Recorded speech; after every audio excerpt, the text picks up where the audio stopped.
السلام علیکم ورحمۃ اللہ وبرکاتہ۔ اللہ تعالیٰ سے دعا ہے کہ آپ جہاں رہیں خوش رہیں، اپنی فیملی کے ساتھ اور ایمان کے ساتھ رہیں، آمین۔ پوچھا جاتا ہے کہ نماز میں کنسسٹنسی کیسے ہو، تو اس کے حوالے سے کچھ پوائنٹس شیئر میں کروں گی انشاءاللہ۔ سب سے پہلے تو کنسسٹنسی کے لیے آپ کا نماز کے لیے سیریس ہونا ضروری ہے۔ کیا آپ نماز کو اپنی رسپانسبلٹیز میں شامل کرنا چاہتے ہیں؟ کیا آپ نماز کو اتنا ہی سیریس سمجھتے ہیں جتنا آپ اپنے گھر کے کاموں کو سمجھتے ہیں؟ آپ کو پتہ ہے جب آپ ہانڈی بنا رہے ہیں آپ بار بار جا کے اس کو دیکھتے ہیں کہ جل نہ جائے، جب آپ کو برتن دھونے ہیں تو آپ کو دھونے ہیں، آپ جا کے چیک کرتے ہیں اور اس کام کو سر انجام دیتے ہیں۔ جب آپ کو لانڈری کرنی ہے تو آپ کو کرنی ہے۔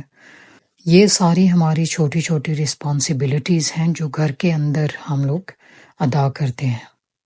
نماز کو بھی اگر آپ ایک کنسسٹنٹ نمازی بننا چاہتے ہیں تو اس کے لیے رسپانسبلٹی کو سمجھنا بہت ضروری ہے۔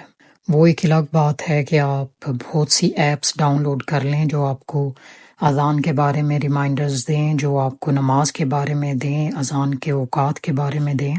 ان سے بھی ہیلپ ہوتی ہے، دیٹس another help انشاءاللہ۔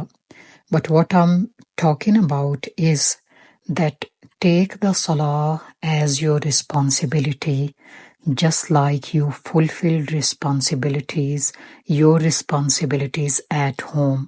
آپ نے بچوں کو اسکول سے پک اپ کرنا ہے تو وہ آپ نے کرنا ہی کرنا ہے، ٹھیک ہے؟ ہم نہیں کہیں گے کہ آج چھوڑو، آج رہنے دو، جس طرح ہم نماز کے ساتھ کرتے ہیں۔ اس طرح کا سلوک جو ہے وہ پھر ہمیں نان سیریس بناتا ہے نماز کے بارے میں۔ تو جب آپ نماز کے لیے سیریس ہو جاتے ہیں تو پھر کچھ اور ٹپس ہیں جو کہ میں شیئر کرنے لگی ہوں۔ ڈاکٹر ذاکر نائک سے کسی نے پوچھا کہ شاید کسی نے پوچھا یا انہوں نے خود ہی ایڈ کیا، شیئر کیا اپنا ایک واقعہ۔ کہتے ہیں کہ میں جب چھوٹا تھا 2-3 نمازیں پڑھ لیتا تھا تو کسی بزرگ نے مجھ سے پوچھا کہ بیٹا نماز پڑھتے ہو؟ میں نے کہا کہ ہاں میں دن میں 2-3 نمازیں ادا کر ہی لیتا ہوں۔ کہتے ہیں تو کہ انہوں نے مجھے بتایا، یہ ٹپ بتائی کہ جب آپ فجر میں نماز پڑھو تو ظہر کے لیے دعا کرو، اس کے بعد یا اللہ مجھے توفیق دے کہ میں ظہر بھی ادا کروں۔ جب ظہر ادا کر چکو تو آپ دعا کرو کہ یا اللہ give me the ability to perform عصر as well۔ When you have done عصر then pray for the مغرب صلاح۔ When you have done مغرب then pray for عشاء صلاح۔ یہ جو ایک ہے نا دعا، ایک تو آپ کو یہ مائنڈ فلنس دے گی اور دوسرا یہ کہ اللہ تعالیٰ بھی آپ کی ہیلپ کریں گے اس میں۔ مائنڈ فلنس یہ ہوگی کہ ایک نماز کے بعد مجھے دوسری کی طرف لوٹنا ہی ہے، کیونکہ یہ دن میں 5 نمازیں ہیں اور مجھے ان کا خیال رکھنا ہے جس طرح میں اپنی باقی رسپانسبلٹیز کا خیال رکھتا ہوں، ٹھیک ہے؟ اس کے علاوہ آپ صلی اللہ علیہ وسلم کی کچھ احادیث ہیں۔ آپ صلی اللہ علیہ وسلم نے فرمایا کہ مومن اور کافر میں فرق کرنے والی ایک ہی چیز ہے اور وہ ہے نماز۔ تو کیا پھر ہمیں سیریس نہیں ہو جانا چاہیے نماز کے بارے میں؟ کیا ہمیں یہ سوچ نہیں لینا چاہیے کہ یہ بھی ہماری ایک ڈیوٹی ہے جس طرح ہماری باقی ڈیوٹیز ہیں؟ کیونکہ ہم مومن رہ ہی نہیں سکتے جب تک ہم 5 وقت نماز نہیں ادا کریں گے۔ تو پھر ہماری اور ان کی ایگزسٹنس میں بہت زیادہ فرق ہے۔ کفار جو ہیں وہ ڈیفرنٹ ہیں، ہم سے بہت ڈیفرنٹ ہیں۔ نہ ان کی زندگی میں کوئی گول ہے، نہ ان کی کوئی اچیومنٹس ہیں، نہ ان کی کوئی موٹیویشنز ہیں۔ اسی طرح جب نماز کا کہا جائے نا، کسی کو تو کہتے ہیں کہ ہمارے کپڑے پاک نہیں ہیں، تو کیا پاکی کا آپ کو خیال نہیں رکھنا؟ آپ کو یہ نہیں سوچنا کہ آپ ایک پاک گھرانے میں پیدا ہوئے ہیں، ایک پاک فیملی سے بلانگ کرتے ہیں، ہم مسلمان ہیں، پاکی ہمارا فرض ہے۔ آپ صلی اللہ علیہ وسلم نے کیا فرمایا؟ طہور شطر الایمان، صفائی ایمان کا حصہ ہے۔ تو ہمیں سب سے پہلے اپنی صفائی مینٹین کرنی ہے، اپنے کپڑوں کی پاکی کا خیال رکھنا ہے۔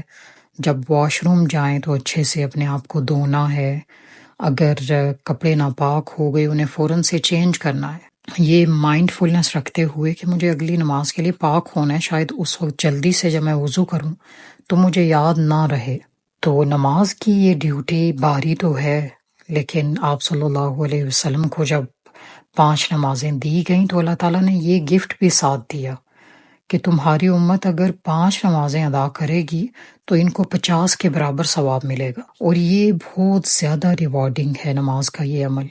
آپ دیکھیں، ایک تو ہمیں یہ ڈسپلن سکھاتی ہے، ہمیں پنکچول بناتی ہے، ہمیں وقت کی پابندی کرنا سکھاتی ہے، اور ان پروڈکٹیوٹی سے بچاتی ہے۔ سبحان اللہ، بہت سے اس کے فائدے ہیں اگر ہم اسے سمجھ لیں۔ مومن کی زندگی سے نماز نکال دی جائے تو کیا ہے اس کے پاس اللہ کے ساتھ کنیکٹ ہونے کے لیے؟ کوئی کنیکشن نہیں رہ جاتا۔ سب سے پہلے آپ کو نماز ہی کو مینٹین کرنا ضروری ہے۔ Be consistent. کنسسٹنسی کے حوالے سے آپ صلی اللہ علیہ وسلم نے فرمایا کہ اللہ تعالیٰ فرماتے ہیں کہ مجھے وہ کام بہت ہی محبوب ہیں جو کہ ایک تسلسل کے ساتھ کیے جائیں، جو کہ ایک مومن تسلسل کے ساتھ کرتا ہے، بھلے وہ چھوٹے ہوں۔ اللہ تعالیٰ نے کنسسٹنسی مانگی ہے۔ اللہ تعالیٰ نے یہ نہیں فرمایا کہ بڑے بڑے کام، پہاڑ جتنے کام لے آؤ۔ اللہ تعالیٰ کو کوالٹی چاہیے، اور آپ کی سیریسنس چاہیے، اور اس میں کنسسٹنسی چاہیے۔ اللہ تعالیٰ بھی دیکھنا چاہتے ہیں کہ کوئی کتنا کنسسٹنٹ ہے اپنے رب کو راضی کرنے میں۔ تو یہ سب کوالٹیز مومن میں ہونا بہت ضروری ہے۔ اللہ سبحانہ و تعالیٰ help us to be consistent in salah, and may Allah subhanahu wa ta'ala keep you all happy, healthy and blessed with your families. Ameen. Assalamu alaikum.